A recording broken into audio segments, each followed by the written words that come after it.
dia, Jaime e Ornildo.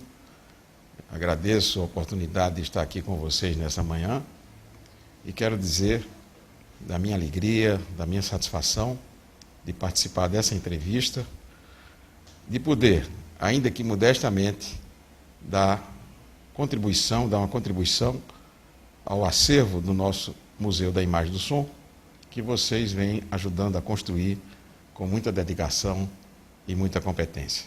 Eu tive uma infância relativamente tranquila, estudava num colégio que era próximo da minha casa, e o que me marcou muito assim, é a convivência com meu pai, que era um médico assim, muito dedicado, 24 horas dedicado à criança e dedicado à profissão.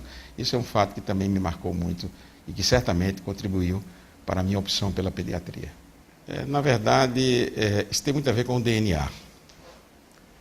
Acompanhei meu pai, né, a sua trajetória, a sua dedicação incondicional à medicina, cuidando de criancinhas, muitas delas pobres, desfavorecidas, e também tive o exemplo de muitas pessoas, muitos médicos na família, nossa família, a família de médicos, tios, primos, meu irmão Jacinto.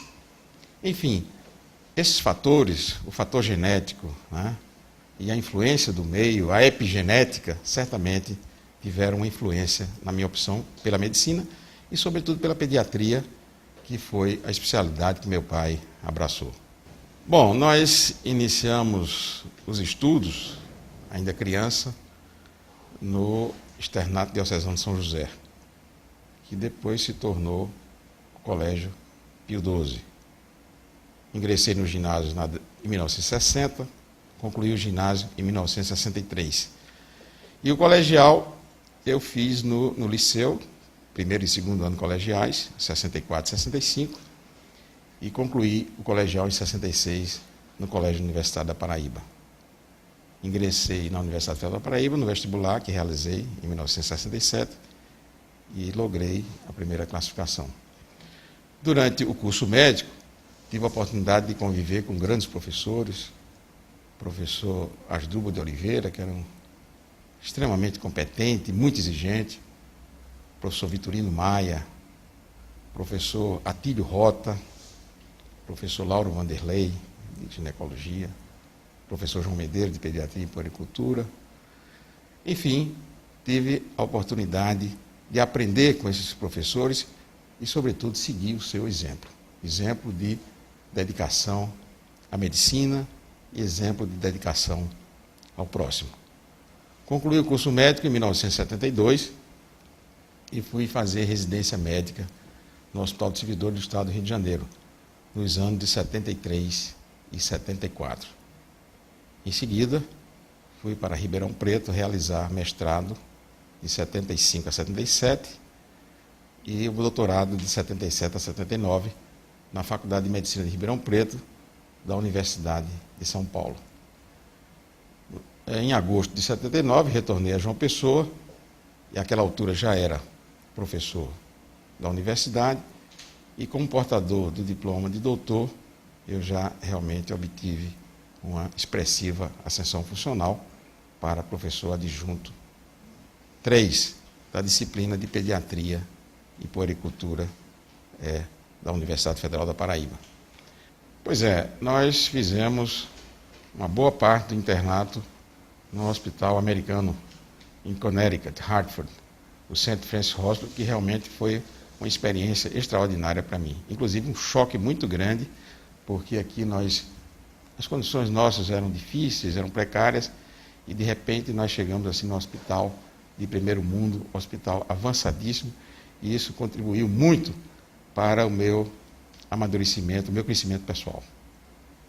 Ao chegar em João Pessoa, em 1979, final de 79, era um período em que a universidade estava passando por uma transição muito significativa, porque até então a Faculdade de Medicina ela funcionava em várias instituições. O Hospital Santa Isabel, o local onde hoje funciona o PAN de Jaguaribe, né? O Hospital Guedes Pereira, a antiga Faculdade de Medicina, próximo ao cemitério, Boa Sentença. E, a partir de 80, com a inauguração do Hospital Universitário, as atividades da universidade, da Faculdade de Medicina, foram transferidas para o Hospital Universitário Lauro Vanderlei. E eu tive a oportunidade, eu diria até que o privilégio, de implantar o serviço de pediatria, em fevereiro de 1980, e o serviço de neonatologia, em junho de 1980. Naquela época, já funcionava a residência médica da universidade, só que de forma assim muito espalhada, vamos dizer assim. A residência funcionava em hospitais privados, mediante convênio com a universidade, já que a universidade não dispunha de hospital próprio. Então, tínhamos residência, por exemplo, no Samaritano, na Maternidade Cândido Vargas, tínhamos residência no AMIP. E, já em 80, no reitorado do professor Berilo Borba, eu fui convocado para presidir a comissão de residência médica, com uma tarefa muito difícil, que era trazer os programas de residência que funcionavam em outros hospitais mediante convênio, trazer tudo para a universidade. Isso foi uma tarefa difícil, porque o hospital estava em fase de implantação e, inclusive, não dispunha de uma clientela significativa. O hospital não era conhecido, o bairro onde se situa o hospital não era tão populoso quanto hoje. E o que é que acontecia? Em obstetrícia, por exemplo, nós tínhamos um parto por semana. Isso criava uma dificuldade enorme para o aprendizado dos médicos residentes. Então, enfrentamos essas dificuldades e ficamos cerca de 10 anos como presidente da Comissão de Residência Médica. Posteriormente, assumimos a chefia, já éramos chefe do serviço de neonatologia e também chefe do serviço de pediatria. E, posteriormente, assumimos a chefia do Departamento de Pediatria e Genética, cargo que desempenhamos durante cerca de 4 anos. E aposentamos da Universidade Federal da Paraíba em 2010. Na verdade, a medicina passou por grandes transformações em nosso meio, em consonância com o crescimento da medicina no mundo inteiro. Quando nós chegamos aqui, nós nos dedicamos à pediatria com especialização em neonatologia. E eu posso dizer, sem falsa modéstia, que fui o primeiro neonatologista de formação que chegou aqui na Paraíba. Naquela época, as maternidades não dispunham de equipe de neonatologista. Na verdade, a atenção era focada na mãe. E o recém-nascido, de certa forma, era relegado a um plano secundário. Todos os pediatras daquela época, até o início da década de 80, todos os pediatras faziam neonatologia, atendiam o recém-nascido. Mas atendiam, vamos dizer assim, de forma improvisada. Não porque eles quisessem fazer isso, mas as instituições não ofereciam a mínima condição para o atendimento. Não ofereciam, não tinham equipamentos. E de forma que um recém-nascido, quando ele complicava e precisava de manobras mais radicais de reanimação, geralmente quem fazia o procedimento era o anestesiologista, usando seu próprio material, seu laringoscópio, suas sondas endotraqueais, porque não havia, certo?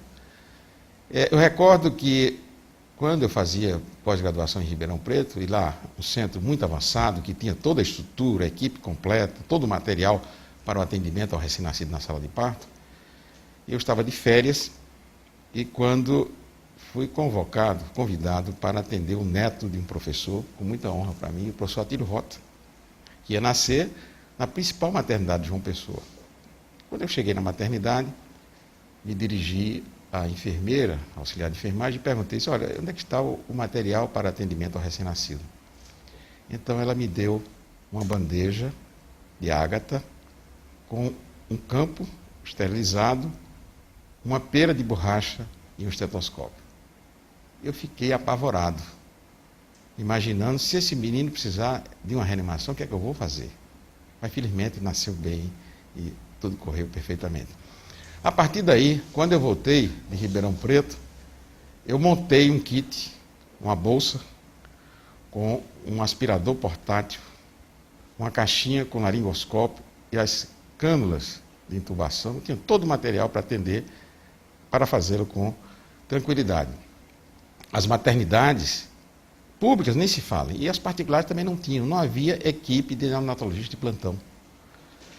Nós fazíamos a sala de parto, não existia o celular, e ficávamos à mercê da auxiliar de enfermagem que estava de plantão. Tinha aquelas com mais experiência, mais orientadas, que ficavam ligando. Ó, doutor, ele está roxinho, ele está cianótico. E eu me deslocava diversas vezes, sobretudo naqueles prematurinhos, porque não havia equipe de neonatologista de plantão. A partir, mesmo no hospital universitário, que nós instalamos o serviço de neonatologia em 1980, e diga-se de passagem, já com alojamento conjunto, que foi um grande diferencial, porque naquela época, os recém-nascidos, eles nasciam e iam para a unidade neonatal, que antigamente se chamava berçário, e ficavam lá várias horas em observação para iniciar a amamentação.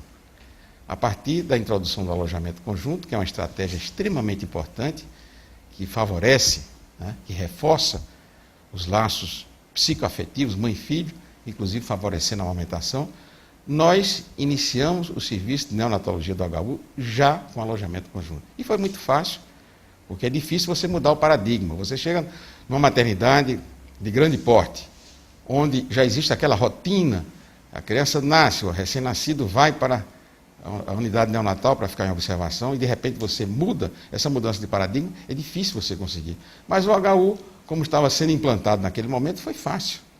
E nós iniciamos com o alojamento conjunto. Mas não existia equipe completa de neonatologistas. Nós só fomos conseguir uma equipe completa quando realizamos um concurso na Universidade Federal da Paraíba em 1994. Aí nós completamos a equipe de neonatologistas. E os hospitais particulares e privados, esses não tinham mesmo. A partir da década de 90, isso foi um avanço muito importante, passou-se a obrigar a existência de um neonatologista de plantão nas maternidades públicas conveniadas pelo SUS. Realmente isso foi um avanço muito significativo, contribuindo enormemente para a melhoria da assistência neonatal. Para mim é uma honra muito grande pertencer à Academia Paraibana de Medicina. Eu diria que até um prêmio, um reconhecimento pelo trabalho que a gente vem desenvolvendo nessas 4 décadas. Acho que a academia, eu diria assim, que é o altar, o ponto, o ápice da profissão, porque congrega profissionais renomados, profissionais decentes e competentes, éticos, e que trouxeram grande contribuição à medicina. De forma que, para mim, é uma honra muito grande, um prazer fazer parte da Academia Paraibana de Medicina. Fui presidente da Sociedade Paraibana de Pediatria em 2000, e durante a gestão tivemos a oportunidade de fortalecer a especialidade, fizemos diversos eventos médicos, fizemos inclusive o simpósio Norte-Nordeste de Neonatologia, que foi um sucesso. Então foi um período assim muito interessante na minha vida e que certamente faz parte da minha especialidade. Fiz parte como diretor, como membro de uma das comissões da Sociedade Brasileira de Pediatria. Bom, o CRM também representa um motivo de grande satisfação para mim, que é a principal entidade de regulamentação profissional e que congrega todos os médicos da Paraíba. Então, ocupar o topo, a presidência dessa entidade é motivo também de muita alegria e de muita satisfação. Nossa preocupação com a abertura indiscriminada de escolas médicas é muito grande. A nossa e de todos os conselhos de medicina e do Conselho Federal de Medicina. O Brasil hoje conta com 202 faculdades de medicina. Em dezembro do ano passado nós tínhamos 197, já temos 202. E o que nos preocupa é exatamente essa abertura indiscriminada, né? Muitas das escolas, sabemos que existem escolas de bom padrão, de boa qualidade, mas muitas dessas escolas são implantadas com objetivo unicamente mercantilista. Isso é preocupante. O Brasil hoje ocupa o segundo lugar no mundo em número de escolas médicas, perdendo apenas para a Índia, um país de 1 bilhão e 300 milhões de habitantes. Tem mais escolas do que Estados Unidos e a China. Então, isso é muito preocupante. Faltam condições adequadas para o ensino, hospital universitário próprio, residência médica, e realmente isso é preocupante. A abertura de escolas médicas, eu acredito que praticamente não tem mais espaço para se abrir escola médica no país, mas deveria ser focado eminentemente na necessidade social da região. E essa política expansionista do governo é uma política inteiramente distorcida, uma vez que nós temos cerca de 400 mil médicos no país, formam-se atualmente 18 mil médicos, e nesse programa Mais Médicos, anunciado pelo ministro Padilha, eles pretendem aumentar 11.500 vagas para médicos a partir dos próximos anos. Quer dizer, a partir de 2015, em 2021, nós vamos ter mais 11.500 médicos. Ora, nós formamos hoje 18 mil médicos por ano. Em 6 anos, 7 anos, nós vamos ter mais de 120 mil médicos. Isso é uma proposta estapafúrdia, totalmente descabida, esse aumento assim, indiscriminado de vagas e essa expansão também indiscriminada de escolas médicas. O programa Mais Médicos, instituído através de uma medida provisória, a medida provisória 621, que eu diria que é uma medida improvisada, uma medida que não foi discutida, não foi trabalhada com a sociedade, com os médicos, com as entidades e com a academia. Esse programa não deve prosperar. Lamentavelmente, o nosso governo não tem política de saúde, não existe uma política de Estado, existe programa, que são instrumentos efêmeros, instrumentos de curta duração. A importação, exatamente, eleitoreiros, populistas, né? O governo atual, ele quer transferir a responsabilidade do caos da saúde para o médico, quando nós sabemos que o problema é muito mais complexo do que isso. Nós já dissemos outras vezes que não se faz saúde sem médico, mas também não se faz saúde somente com médico. É preciso que você disponha de uma equipe multidisciplinar, é preciso que você tenha unidades de saúde, a começar por unidades básicas de saúde, média complexidade, alta complexidade, e urgência e emergência, precisa ter serviços bem estruturados, com insumos adequados, suficientes, inclusive medicamentos para oferecer à população pobre. Então, o médico, muitas vezes, ele não quer ir trabalhar, não é só a questão salarial. É claro que a questão salarial importa, porque muitas vezes esses contratos para médicos são contratos precários, sem qualquer estabilidade. Basta mudar o prefeito e o médico, que é substituído, ele não tem nenhuma estabilidade, não tem estabilidade para ele, para a família. Se ele morrer de repente, a família fica desamparada. Não tem condições para educar adequadamente os filhos e não tem condições mínimas de trabalho. E não é só condições de trabalho naquele local, mas condições de referenciamento de pacientes. Você não pode imaginar que um município de 3 mil habitantes, por exemplo, ele tenha uma maternidade muito bem equipada, com uma equipe de 7 médicos obstetras, 7 anestesiologistas, 7 neonatologistas. Isso é impossível, isso não existe nem em países de primeiro mundo. Mas é preciso que ele tenha uma unidade básica, bem estruturada, e existam centros, polos de referência, para onde ele possa encaminhar os seus pacientes.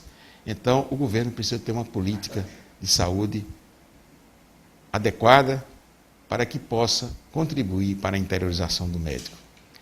Essa importação de médicos de forma indiscriminada, sem que esses médicos sejam submetidos a um processo de revalidação de diplomas previsto pelo Revalida, inclusive que é uma exigência legal, e também sem a exigência de proficiência em língua portuguesa, ferem as nossas leis. Isso a gente não pode aceitar. Existe ainda o que a gente chama de princípio da reciprocidade. O médico brasileiro, para atuar no exterior, ele precisa revalidar seu diploma nos outros países. Nos Estados Unidos, por exemplo, existem mais de 140 mil médicos estrangeiros. Mas, com certeza, o médico formado no exterior para atuar nos Estados Unidos, ele tem que se submeter a uma avaliação extremamente rigorosa, inclusive em língua inglesa.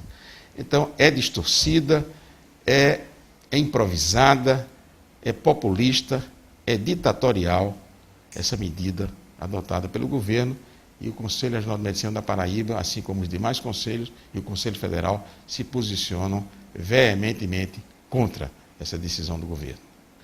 Em relação à aprovação do projeto-lei do ato médico, é lamentável a sanção da presidente Dilma Rousseff. Esse projeto-lei, o PLS 268, vinha tramitando, ou melhor dizendo, tramitou durante 11 anos. Começou no Senado, foi aprovado no Senado, foi para a Câmara, foi aprovado na Câmara, voltou para o Senado, passou em várias comissões, inclusive a última, a Comissão de Educação e Esporte, com um relatório do senador Cássio Cunha Lima, que defendeu de forma veemente e de forma muito bem fundamentada a aprovação do projeto-lei do ato médico. Houve cerca de 27 audiências públicas e mais de 100 reuniões com as demais categorias. Então, é um projeto-lei que foi muito bem estudado, muito amadurecido, que protege as demais profissões da área de saúde, porque a medicina, apesar de ser uma profissão milenar, até hoje não é regulamentada por lei. E as demais profissões da área de saúde, todas, sem exceção, são devidamente regulamentadas por lei. Enfermagem, por exemplo, desde 1986. Nutrição, 1993. Farmácia, 1960. E o que já existe, o que já está regulamentado na lei deles, não vai mudar, não vai mudar nada. E, lamentavelmente, estão divulgando os próprios profissionais da área de saúde, muitos dos quais negociaram com os médicos os diversos artigos e parágrafos do nosso projeto-lei. Eles se posicionam contra, estão fazendo lobby, pressão contra a aprovação, porque não é interessante para eles. E para isso divulgam notícias inverídicas, falaciosas, às vezes por desconhecimento, mas acredito que na maioria das vezes por má fé. E lamentavelmente a presidente vetou o projeto-lei do ato médico no seu cerne, na sua espinha dorsal, que foi exatamente o artigo 4º, que dispõe que é prerrogativa do médico o diagnóstico nosológico e a prescrição terapêutica. Eu acho que não precisa estar escrito que isso é prerrogativa do médico. O próprio leigo sabe. Quem está doente, tem um filho doente, seu pai doente, um irmão, um ente querido, sabe a quem deve procurar na hora que precisa de um diagnóstico e um tratamento adequado. Bom, o médico precisa ter uma formação básica, bem consistente, né? E uma boa formação prática. Acho que essas mudanças no currículo foram interessantes, porque hoje o internato tem duração de 2 anos. O estudante precisa realmente de um embasamento teórico, mas precisa fundamentalmente de uma formação prática. E é preciso que as faculdades disponibilizem um número suficiente de leitos para esse treinamento.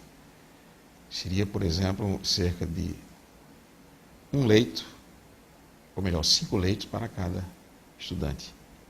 E isso é muito difícil. A maioria das escolas não atendem essa exigência, inclusive, talvez até na nossa Universidade Federal.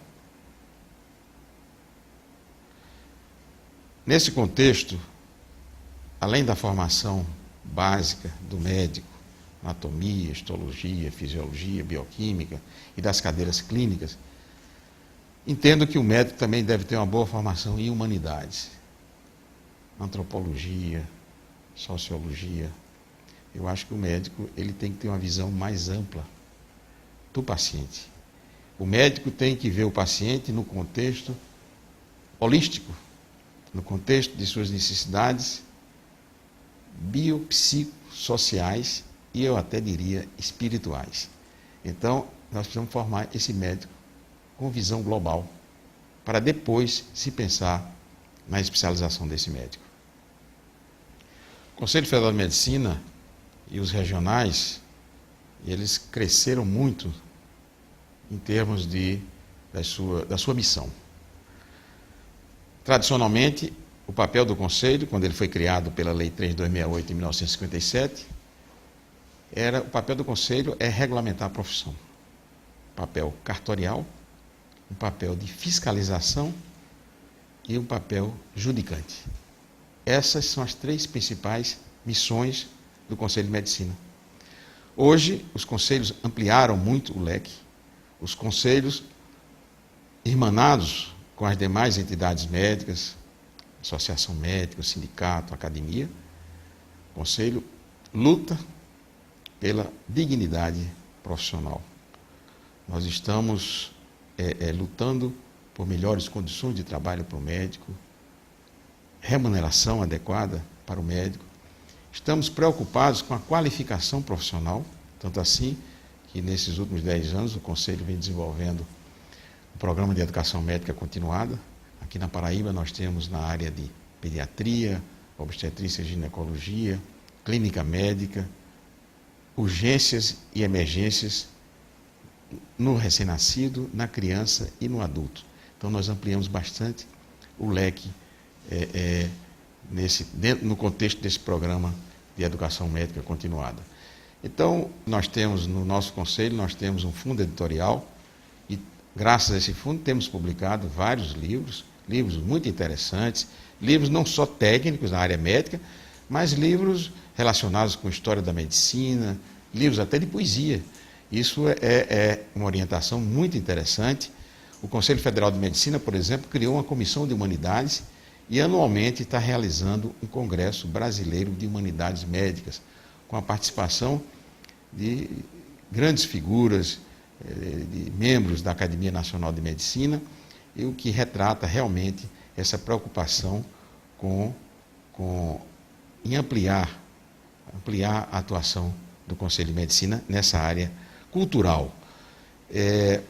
Vocês sabem que, frequentemente, o médico se envolve muito com política também, certo? Mas o médico ele tem uma afinidade muito grande pela cultura. Temos aqui na Paraíba muitos casos, livros publicados, o Manuel Jaime, e você e tantos outros já publicaram livros nessa área de humanidades. E no Brasil inteiro temos muitos exemplos aí de médicos, Guimarães Rosa, Pedro Nava, o grande reumatologista. Enfim, essa afinidade pelas letras facilita ao médico o entendimento do paciente, compreender melhor o seu sentimento, a sua angústia, o seu sofrimento. O paciente nem sempre procura o médico porque está tossindo, está com febre, está com dor. Muitas vezes ele procura o médico como um apoio, como uma forma de desabafar o que ele sente. E o médico tem que estar preparado para isso. Nesse contexto, nós temos uma grande preocupação aqui no nosso Conselho de Medicina. Logo após a nossa posse, nós criamos o departamento do Museu da Imagem e do Som, que vem editando vídeos com o objetivo exatamente de resgatar a história da medicina paraibana. E nesse contexto, os colegas Manuel Jaime e Ornido vêm trazendo uma contribuição enorme. Esse departamento do Museu da Imagem e do Som certamente constitui a semente para o Memorial da Medicina Paraibana, que nós temos grande esperança que seja implantado brevemente no local onde funcionou a antiga Faculdade de Medicina. O Conselho tem participado disso aí, junto com a Academia de Medicina, e eu acho que seria uma meta importantíssima dessa nossa gestão.